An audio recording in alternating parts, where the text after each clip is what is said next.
नमस्कार दोस्तों, स्वागत है आपका हमारे चैनल हिंदी बेमिसाल कहानियों में। दोस्तों, हम इस चैनल पर आपके लिए एक से बढ़कर एक रोचक, डरावनी, रहस्यमयी, मनोरंजक, इमोशनल, पारिवारिक और हास्यप्रद कहानियाँ लेकर आते हैं। ऐसी ही एक डरावनी कहानी आज हम आपके लिए लेकर आए हैं। यह एक सच्ची घटना पर आधारित कहानी है। तो दोस्तों, बिना देरी किए हुए आइए इस कहानी को हम शुरू करते हैं। लेकिन उससे पहले जिन लोगों ने भी इस चैनल को सब्सक्राइब नहीं किया है, वो भी इस चैनल को सब्सक्राइब कर ले। साथ ही इस वीडियो को लाइक करें, शेयर करें, कमेंट करें और नोटिफिकेशन बेल को ज़रूर ऑन कर लें। आइए दोस्तों, बिना देरी किए हुए हम अपनी कहानी को शुरू करते हैं। ये बात तब की है जब अंकिता 10वीं क्लास में पढ़ रही थी। एक दिन टीचर ने पिकनिक का प्लान बनाया था। अपने सभी दोस्तों के साथ अंकिता ने भी जाने के लिए हाँ कर दी। पिकनिक पर जाना था पावागढ़। पूरा स्कूल पिकनिक जा रहा था, इसलिए करीब 30 बस सभी बच्चों को ले जाने के लिए तैयार थी। अंकिता अपने दोस्तों के साथ सबसे पीछे वाली बस में बैठ गई। सभी हंसते हंसते मस्ती करते हुए बस से जा रहे थे। तभी कुछ दूर जंगल के पास पहुंचकर उसी बस से तेज आवाज आई। ये वक्त रात के करीब 1:30 का था। ड्राइवर गाड़ी से बाहर निकला तो उसे पता चला कि टायर फट गया है। ड्राइवर ने सबसे कहा कि बस का टायर बदलने में करीब 2 घंटे लगेंगे। आप सब नीचे उतर जाइए, मैं इसे बदल देता हूँ।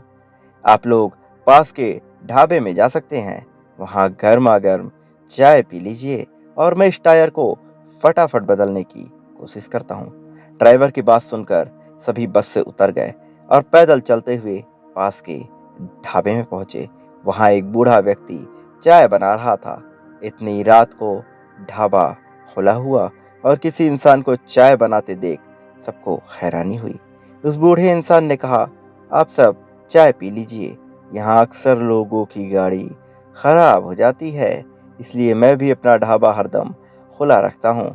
आप जैसे राहगीरों को कुछ मदद हो जाती है। उसकी बात सुनकर सबने चाय का ऑर्डर दे दिया। उन्होंने कुछ ही देर में सबके लिए चाय बनाकर मेज पर रख दिया। चाय पीते हुए अंकिता की आंखें एकदम ढाबे की छत की तरफ गई। वहां अंकिता ने एक औरत को सफेद रंग की साड़ी में खुले बाल लहराते हुए देखा।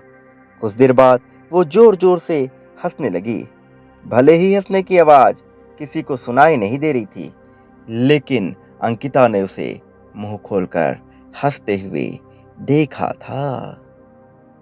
ये सब देखकर अंकिता ने डर के मारे आंखें नीचे झुका ली।